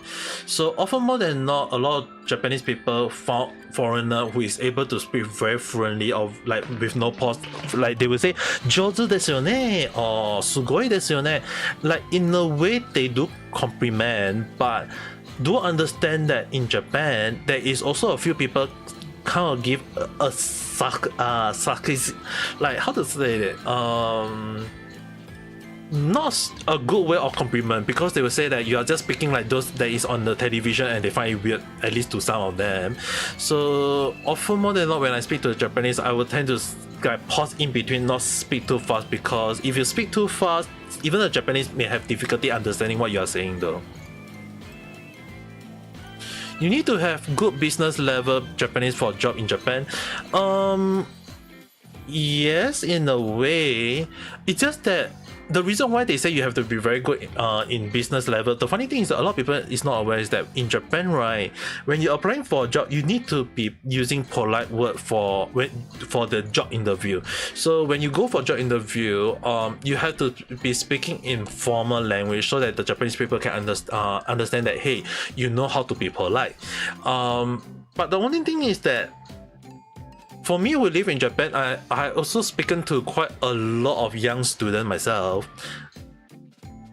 The one thing I'm actually very surprised is that Japanese people don't learn business Japanese until when they went to work. They don't.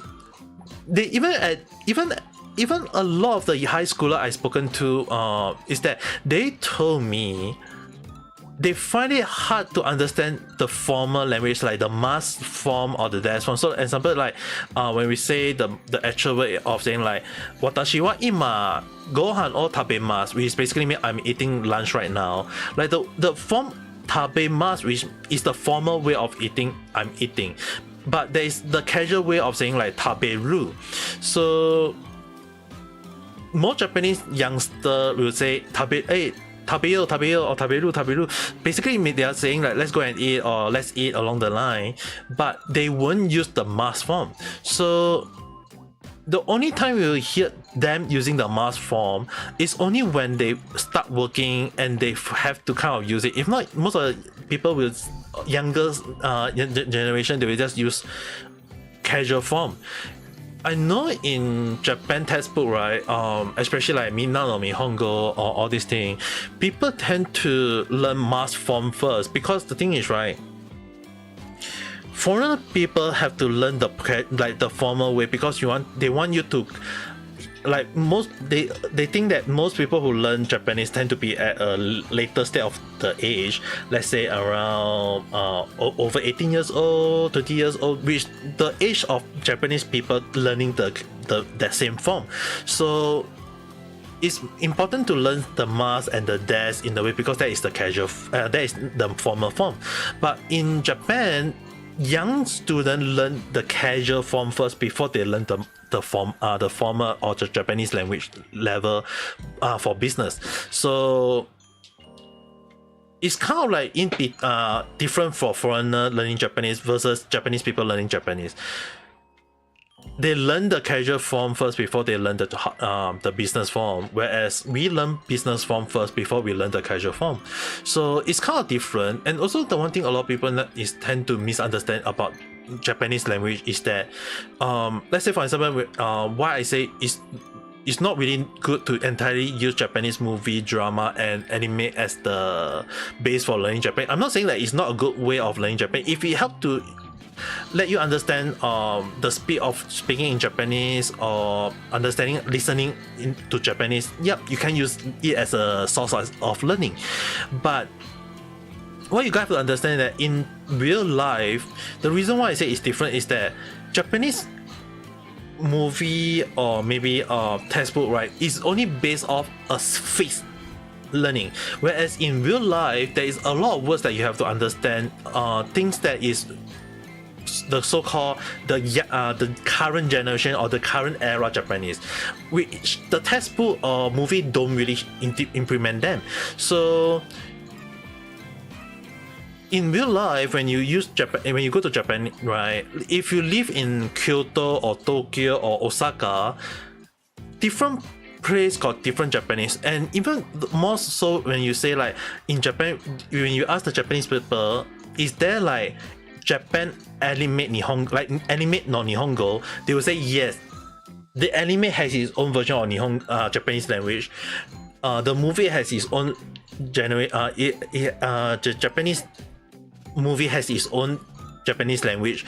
So it's the same thing like when you're in Kyoto, the Kyoto Japanese people speak the Kyoto Japanese language, which is different from Tokyo people from speaking their language. Especially like when people hear, if you hear the word the Kansai Bang, the Kansai Bang, right, is basically the Kansai area, like which basically consists of Hyogo, Nara, Osaka and Kyoto. So they kind of like saying, hey, they have their own version of Japanese. And for me, who live in Kyoto for 6 years, yes, like when we say the McDonald's, if you are living in other part, they will say McDonald's, but or Macu. So it's like depending on which place you are, some places will say McDonald's, some places will say Macu, even though they mean the same thing, McDonald's. Yeah, if anime and movie based on an old era, it will have old dialect. Yep, that's true. And accent also have a little bit of difference though. So it depends on the situation. And accent in Japan and it's a whole new different story because they call it the Sansai Band. To me, I would say it's a different accent. So especially like in, let's say car park or parking lot.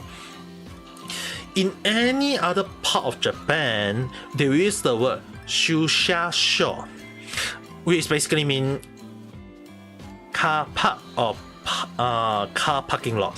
So when you use the word shusha-sho, it's just the most harder. It's the most wakata.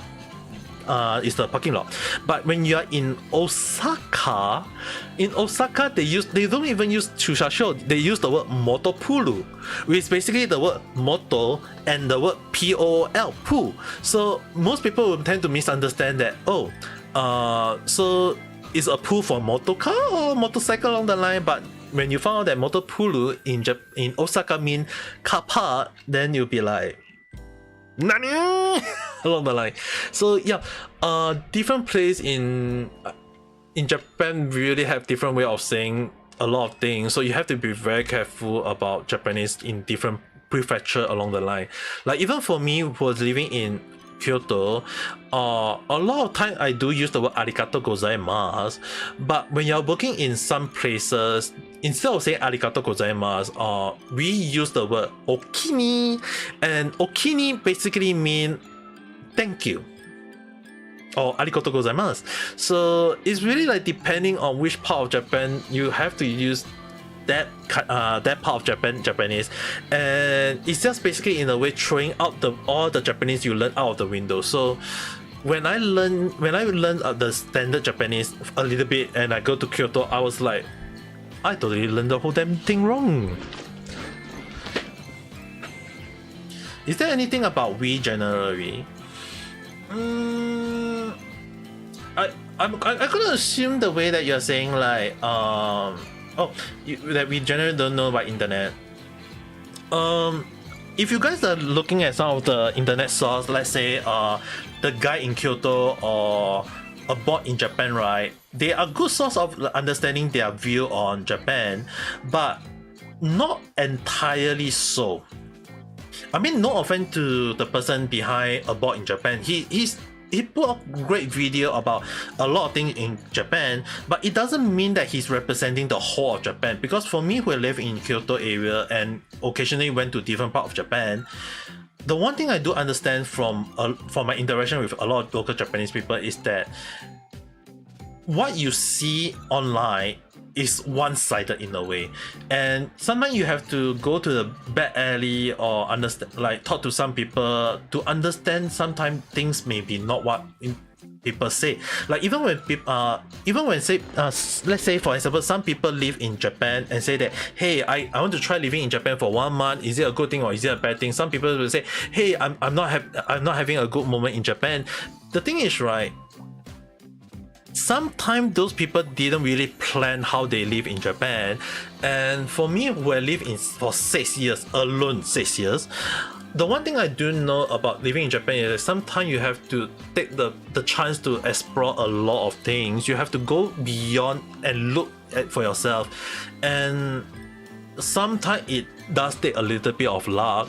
So for me, the one thing I do know about living in Japan is that most people who living in Japan, right, saying that they kind of like suffer about things about in Japan, or maybe they don't really have a good relationship with the neighbor along the line, is that sometimes you have to step beyond to have a conversation with neighbor.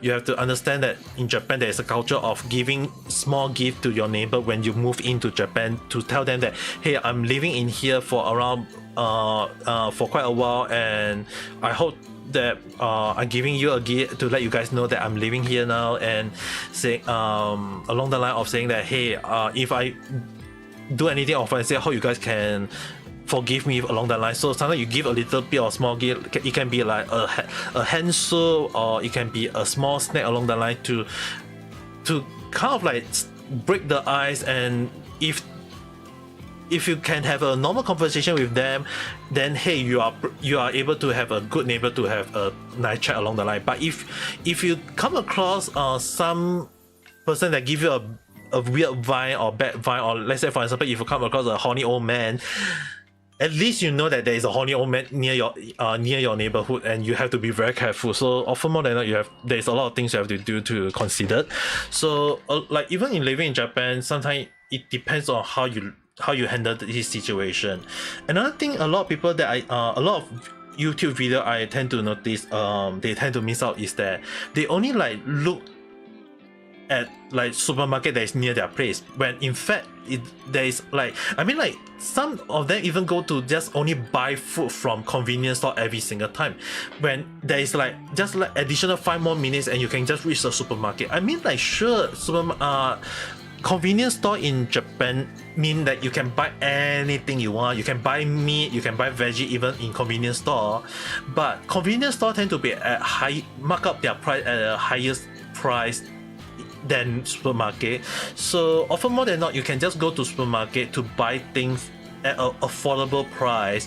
And a lot of time I see a lot of YouTube video tend to miss out on those things. So when people ask me like, if you want to go to if you want to live in Japan, what is the first thing you need to do? Is it just go and eat every single restaurant or all the fast food like, or eat McDonald's every single time, when in fact you can just look around, let's say not just convenience store but supermarket, and you can go to supermarket, let's say around 6 or 5 p.m. and they will be putting out discount sticker on their bento, so you can buy bento at a much cheaper price, and all you need to do is just bring it to the microwave, or if you got a microwave at home, you can just microwave it and it will be warm and you can have a cheap, simple meal to eat. So it doesn't mean that you have to eat out every single time, or you don't even need to consider like, do you have to spend a lot on a bento, when in fact sometimes when the bento costs around, let's say before the discount, it costs you 700 yen, but when its discount is at 50% off, you can get it at 350 yen. So in terms of US pricing, it's like basically a drop price of $6 to $2-3. So often more than not, people tend to misunderstand like living in Japan doesn't mean that you have to spend a lot of money or you have to eat out along the line. So a lot of things people tend to miss out on. And for me, when people ask me directly, that is only when I explain to them the whole situation. What ratio of traditional thinking versus modern thinking, like things based on scientific thinking or based old traditional way, which are more right now, or where do you think it's going? This is a very good question, but I would say as for right now, traditional thinking is more on those people of older age, whereas modern thinking is most on the younger generation now. For me, I'm stuck in the in-between age, so I may be calling myself an old man VTuber, but I do understand that I do understand both ends. In generally, most older people tend to have the traditional thinking, whereas most younger people tend to be in the modern thinking now. Scientific thinking, you're not saying that old people don't understand the younger thinking nowadays, and that it also doesn't mean that old people, a younger generation don't have people thinking of traditional way. Don't get me wrong. It depends on the company they are working for, because the thing is that in school, most of the school in Japan tend to have traditional teaching. It's only when they go to work or in a way that their modern thinking became much more diverse in a way. And as well as that, YouTube also kind of social media and YouTube kind of help to enhance the modern thinking so much so that it kind of like there is people using new form of Japanese that is like, it mean one thing, but because of the modern people using it in a funny way, that it became a new word meaning. So let's say for example, kusa. Kusa basically mean glass, G-R-A-S, the plant glass, that the flower glass along the line. But why do Japanese people use kusa as LOL, laugh out loud nowadays? Is that in the past, when people use the original form is called wala. I'm pretty sure I did a video about it. Give me a while where I'll try to get it out so that you guys can, because I did post it up. I did post up I think it was one of the earliest random chat though. I have to use that screen. I have to use that. I have to use that for. I mean, like, it's already at 10 plus 20 plus random chat, and that is like number 1 random chat. Oh yes, found it.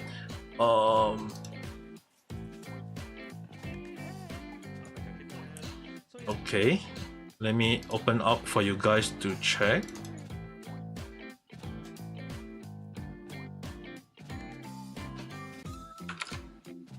Yep. So basically, this is the word kusa that I'm mentioning, right? So what a lot of people tend to need to understand, this word actually means glass along the line. So like even in Japanese, when they say use the LOL, what is the original LOL in Japan? It's actually this kanji. It's this kanji, and because it's the Romaji version is called WARA, wala. So when they want to, like in the old past, they use the, like if you ask old traditional people, they will use this word itself. And when they use it, they kind of like want to shorten it, so they use www to represent, instead of like typing wala wala all the time, they just shorten it to www. And when they kind of like shorten it to www along like something like this, it looked like a freaking glass. And because it looked like a freaking glass, they decided to just call it kusa. And kusa, again, if you go to Google Translate,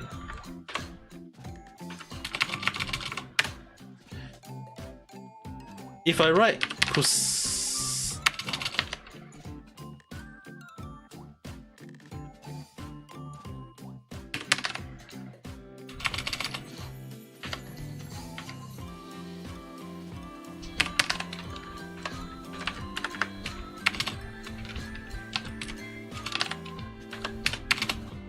Kusa, as you can see here, is mean freaking glass.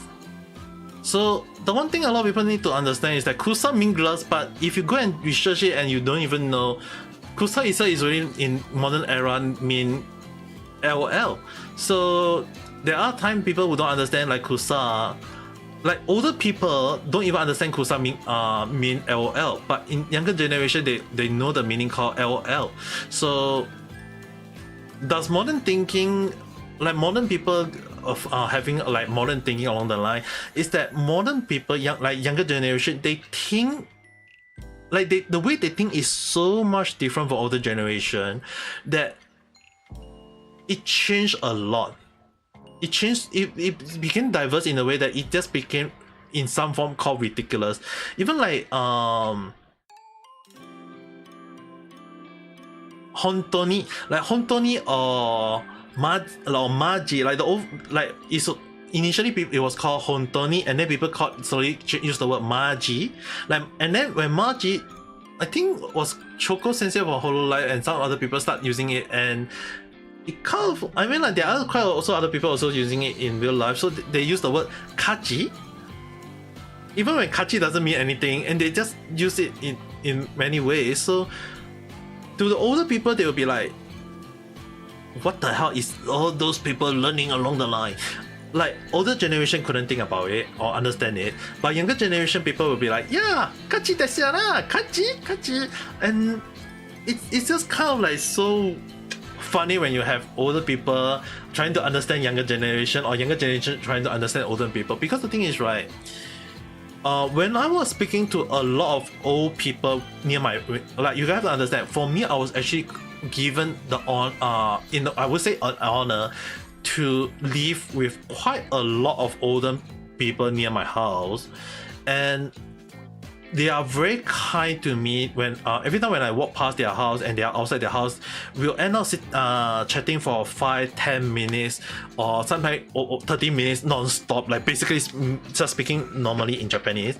And the one thing I do learn from them a lot is that there is an older form of Japanese, really older form of Japanese that they tend to use, and because the younger generation tend to use the newer generation of Japanese that is so-called being fixed by the current government of Japan.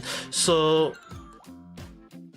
in a way, the conversation sometimes can go a funny way, because older people tend to use older Japanese, whereas younger generation now use newer Japanese. So that also kind of like bring up the difference between the traditional thinker as well as the modern thinker in a way though. So Japan will be different in future. It's a possibility, very very likely if you ask me.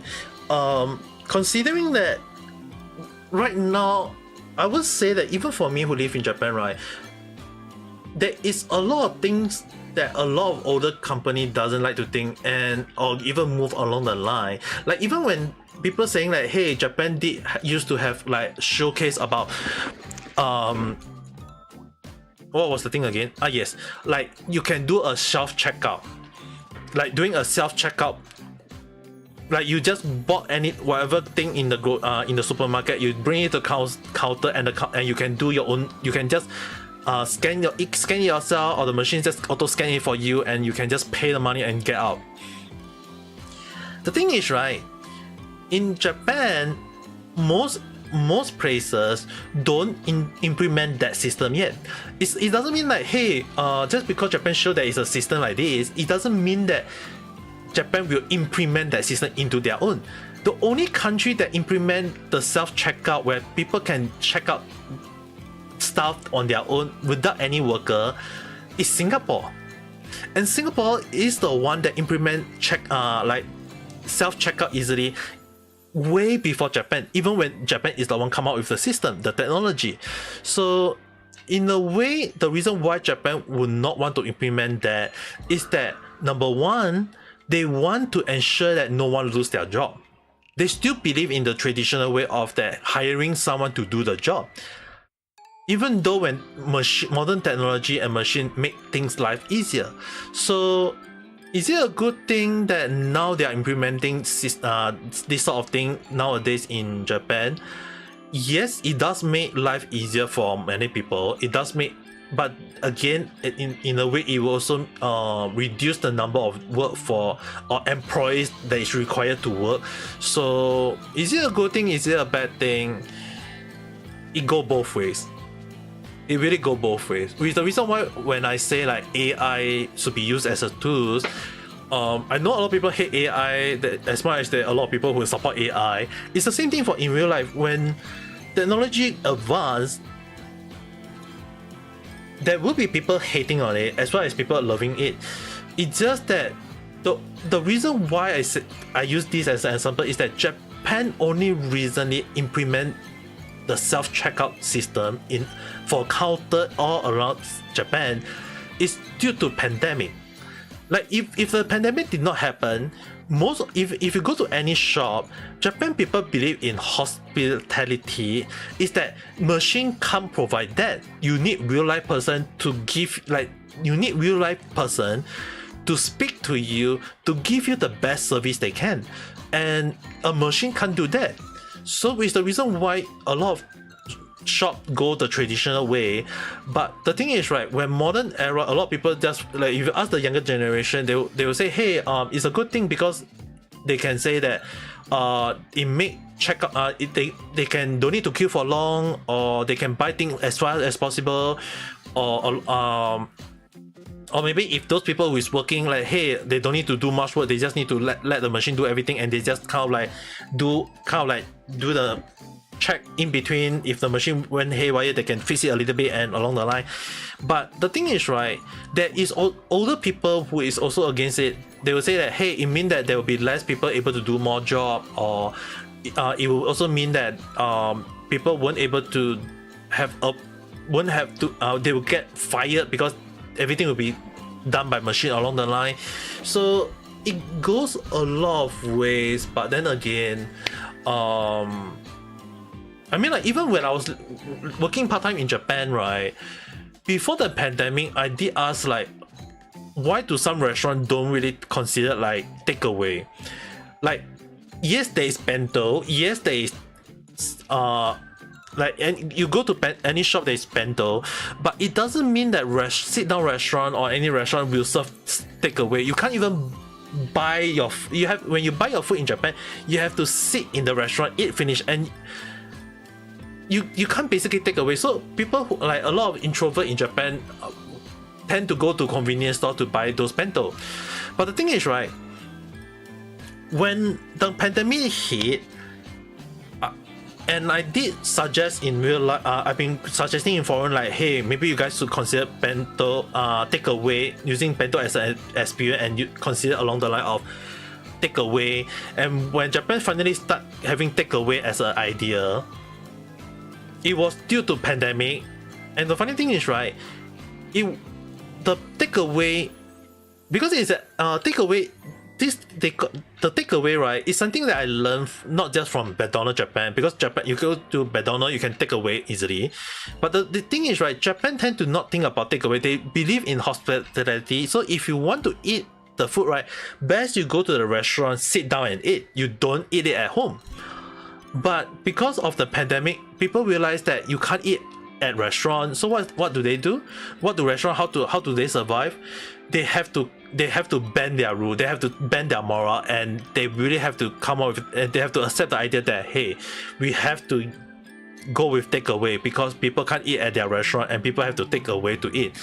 And it start kicking start, and people realize that takeaway wasn't as bad as they think, and people in Japan start thinking that, hey, we should implement takeaway as part of their menu, and it just became part of Japan life. Before pandemic, asking any Japanese people about it taking away from a ramen shop is impossible. But nowadays, you go to any ramen shop and you say mochi kairi, which means takeaway in Japanese, and they will say, "Hi, wakemashita," and you can just basically just bring your food and just bring it back home and eat. So it's really just show how a lot of things in Japan is really traditional, but it when they accept the modern thinking, they really go with it though. You have to go now. Yeah, I think it's also late for me. It's going to be 2 on my end. I think I should go and rest out as well. So with that being said, for everyone on reality as well as on YouTube, don't forget to press the like button and subscribe if you're not. We'll talk again at the next video live stream. Good night, everyone. Yeah, it's really pretty late on my end. Good night.